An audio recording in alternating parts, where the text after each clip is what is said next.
స్వామి అని ఈరోజు వారు రావటం నిజంగా మీరందరూ కూడా ఎక్కువ మంది రావటం చాలా మాకు కూడా పుణ్యప్రదంగా ఉంది. మరి ఈ మధ్య నిజంగానే చాలా రోజులైంది రామకృష్ణ సోదరుడితో కూడా కలవకుండా. ఇలాంటి మంచి కార్యక్రమాల వల్ల అందరం ఒకే విధానంపై ఉన్నటువంటి వారు ఒకే చోట మనం అందరం కలవటం చాలా నిజంగా ఈ ప్రకృతి ఆ ప్రకృతేశ్వరి అమ్మ మనందరినీ కూడా నిజంగా కలపటం అనేది అందరికి కూడా చాలా పుణ్యమైన రోజే ఈరోజు. మరి నాశ్రయ గురుదేవుడు దంపతులకు హృదయపూర్వక నమస్కారాలు తెలుపుకుంటూ ఇక్కడికి వచ్చిన పెద్దలు అందరికీ కూడా పేరు పేరున నమస్కారాలు తెలుపుకుంటూ ఎంతో ఆసక్తిగా మీరు వినటం అనేది మీరు మీ సాధన వల్ల సాధించుకున్న గొప్ప విజయమే. అది ఒక రోజుతో వచ్చేది కాదు. మనందరికీ దేవుడున్నాడని ఎంత నమ్మకం ఉన్నా ఆ ముహూర్తక ఆ మాటలు వింటూ ఆ భక్తి సాధనలో ఆ దైవం ప్రత్యక్షంగా కనపడ్డ అందరిలో ఉన్న పరమాత్మ స్వరూపాన్ని చూస్తూ మనందరం కూడా ఎంతో పుణ్యంగా గడుపుతున్న అటువంటి వారం అయితేనే ఈ ప్రాంతంలోకి రాగలరు. ఎంతో పెట్టి పుడితేనే ఒక రకంగా చెప్పాలంటే ఇందాక స్వామివారు వీళ్ళందరూ చెప్పినట్టే పోయిన జన్మ వాసన వల్లే మనందరికీ ఈ విధానాలు రావటం అంటే చాలా నటించేది కాదు. ఈ పాత్ర చాలా జీవించేది ప్రాణప్రాదంగా అందరి తారతమ్య భావన లేకుండా పెద్దలని చిన్నలని గౌరవించుకునే విధానం. ఈ విధానం చాలా నిజంగా అభినవానికి చాలా అపురూపమే.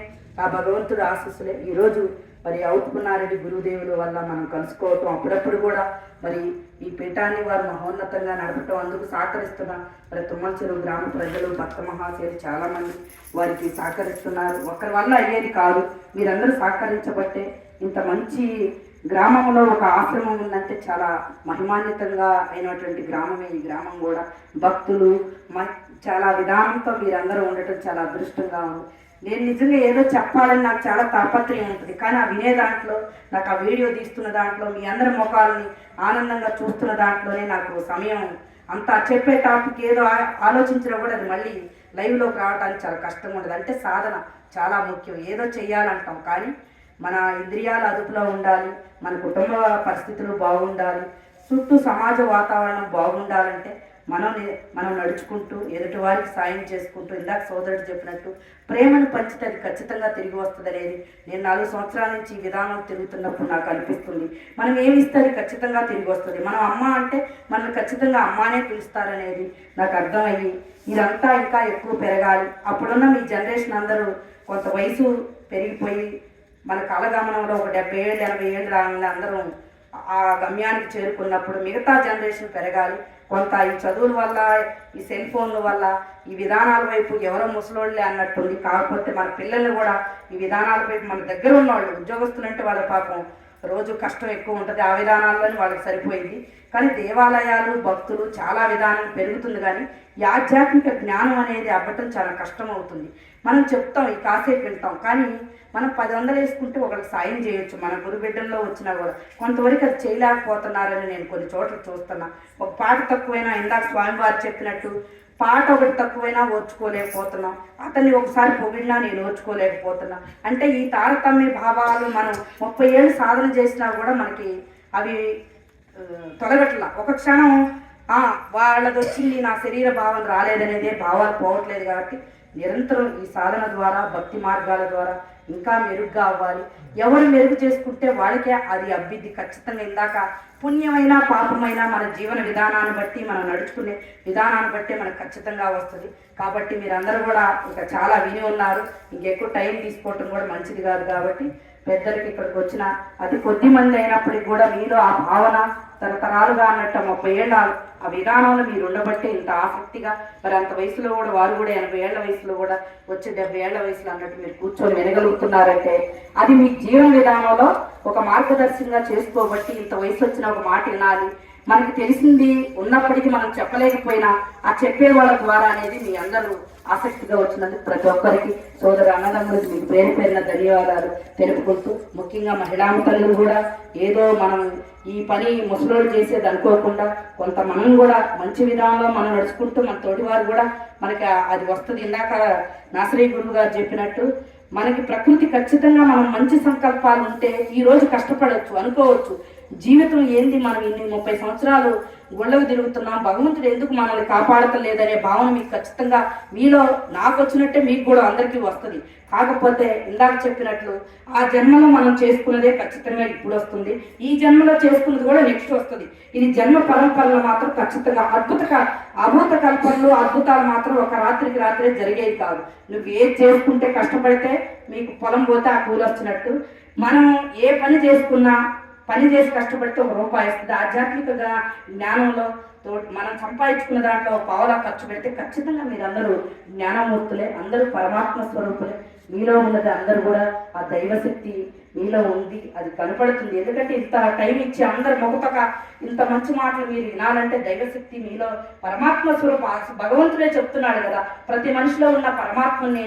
అది గుర్తెరిగిన వాళ్ళు అక్కడ కూర్చుంటారంటే మనలో ఆ దైవశక్తి నడిపిస్తుంది. మనకి ఈ వాకు జ్ఞానం ద్వారా వస్తుందనేది వాళ్ళు అక్కడ కూర్చున్నారు, మనం ఇక్కడ కూర్చున్నాం. అంతేగాని ఎవరు ఎక్కువ తక్కువ అనే తారతమ్య భేదాలు లేకుండా మీరందరూ కూడా మంచి మాటలు తెలిస్తే నన్ను కూర్చోబెట్టి చెప్పండి. అందుకు మీ జీవితమే మనం జీవించే జీవన విధానమే ఆదర్శం వస్తుంది. ప్రత్యేకంగా ఎవరు గౌరవించినా ఎవరు గౌరవించకపోయినా మన పనికి ఫలితం ఖచ్చితంగా వస్తుందనే ప్రగాఢ విశ్వాసంతో నేను నమ్మి మీ అందరికీ చెప్తున్నాను.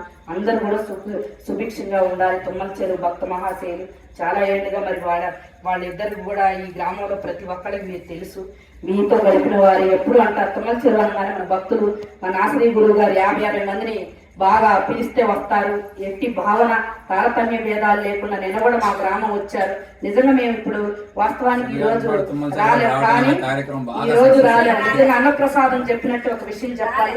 కొంతమందికి నాది తెలివిత వల్ల ఆడవాళ్ళకి ఆలోచన తప్పు వల్ల అన్నట్టు భావనతో కొంతమందికి నేను గ్యాదరింగ్ నేను తగ్గించబట్టి స్వామివారు చెప్తానే ఉన్నారు. కొంతమందికి తగ్గింది, కానీ చాలా బాధ కలిగింది. ఎందుకంటే మీరందరూ సంతోషంతోనే వచ్చిన అన్నం పరబ్రహ్మ స్వరూపం 2 అయింది టైం, జీవుడు తినంది ఉండలేదు. కానీ వీరందరూ కూడా ఎంతో గుట్టుగా ఎంతో పవిత్రంగా ఇంటికి వచ్చారని తెలిసింది. ఈరోజు నా మనసు తప్పలాడి బాబాయ్ చేయండి అని నాకు ఇంటప్పుడు నాకు అది చాలా వేదనగా ఉంది. అంటే నేను ఈ ప్రయాణంలో నడుస్తున్నప్పుడు నాకేమనిపించిందో మీకు అదే ఖచ్చితంగా ఉంటుంది కదా. 2 జీవుడు అన్నప్రసాదం ఖచ్చితంగా తినాలి. అందుకు మీ అందరిలో గడుపుకోవటం. మరి వారిద్దరు లలిన్ స్వామి నారాయణ రెడ్డి స్వామి ఇద్దరు కూడా ఇందాక అనుకున్నారు. ఎందుకంటే బాగుంది, మనం బాగున్నారు, అసలు జనం అతిగా ఇంకా రావట్లేదు. మీరందరూ కూడా ఆ భగవంతుడు అవుతున్నారెడ్డి గురుదేవులు మీ అందరికీ జ్ఞానాన్ని ప్రసాదించి భగవంతుడు ఎప్పుడూ మీ వెంటే ఉండి మీ యొక్క కష్టాలు జీవితంలో ఏదన్నా ఉన్నా కూడా ఆ కృష్ణ భగవానుడు కానివ్వండి, ఆ మహాదేవుడు కానివ్వండి, మీరు నమ్మిన ఏ దైవమైనా ప్రకృతిలో అసలు ఈ సృష్టిలో అమ్మ మీకు ఒక మాటతో ముగిస్తున్నాను. అమ్మ గుర్తొచ్చింది. దేవి భాగవతంలో ప్రకృతేశ్వరి అమ్మ ఈ ప్రపంచం మొత్తం ఈ భూమండలాన్ని మనం ఎన్ని శాస్త్రాలు చదివినా బ్రహ్మ విష్ణు మహేశ్వరులు కూడా అమ్మే, ఆమె దయతోనే వాళ్ళని ధర్మంగా పరిపాలించండి అని ఆయన. మీరు కూడా మీ వ్యవస్థను ఎలా చేస్తే మీకు ఆపద వచ్చినప్పుడు నేను వస్తానని అమ్మ దేవి భాగవతంలో అమ్మ ఒక లైన్లో ఖచ్చితంగా కంఠాపదంగా ఆ అధ్యాయాలు మొత్తంలో అమ్మ చెప్తుంది. ఈ సృష్టిలో ఆమె సృష్టించుకొని ఈ మానవ జాతిని మన భార్యాభర్తల సంబంధం ఎలాగో ఆ తల్లి కూడా అలాగే ఈ భూమిపైకి మానవుల్ని అలా తయారు చేసిందనేది మొన్న నా చదివి కళ్ళబడి నీళ్ళు వచ్చినాయి. అమ్మ దేవి భాగవతం మీరందరూ కూడా చాలా చిన్నవి కూడా చదువుకోండి.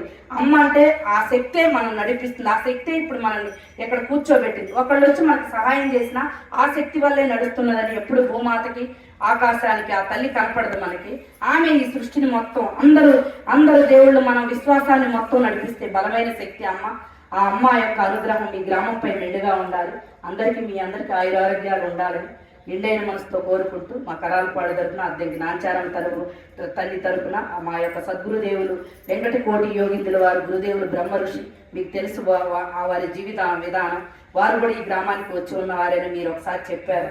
గురుదేవుల ఆశీస్సులు మీ గ్రామంపై మెండుగా ఉండాలని కోరుకుంటూ సెలవు తీసుకుంటున్నాను. ఓం నమః శివాయ. ఓం శ్రీ మాత్రే నమః.